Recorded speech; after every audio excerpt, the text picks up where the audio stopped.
Je l'évoquais en début de cette deuxième partie, la crise du logement est assez élevée en Suisse en général, en Oui. Suisse romande en particulier.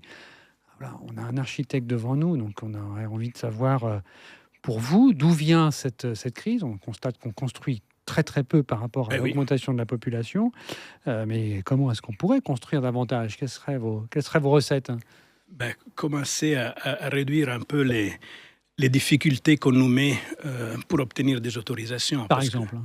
aujourd'hui, on a une espèce de dictature donnée par certains paramètres qui ne répondent pas, à mon avis, à une vision globale de la nécessité de l'architecture ou de la construction.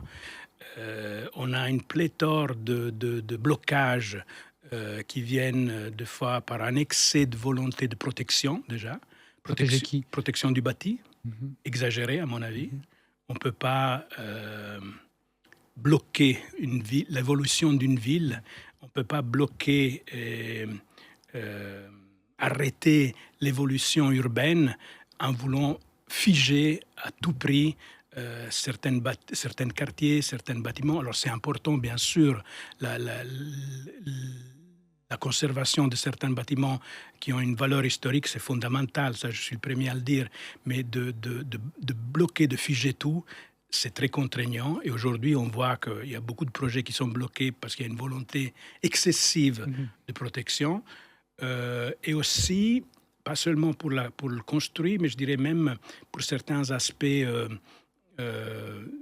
je dirais, plus naturels, le végétal, ça devient presque excessif. Des fois, euh, un arbre d'aucune importance devient un blocage pour la construction d'un bâtiment, quand on peut très bien s'imaginer des compensations écologiques Mmh. qui vont au-delà de la parcelle sur laquelle on intervient. Donc, des fois, on se bloque trop sur des réalités qui sont très conscrites, plutôt que regarder d'une manière beaucoup plus large et puis se dire, bah, écoute, OK, on peut construire à certains endroits et on peut compenser ailleurs, hein, peut-être en travaillant un peu plus avec des biotopes dans la nature, dans la forêt, plutôt que se concentrer sur cette petite parcelle sur laquelle on est en train d'intervenir.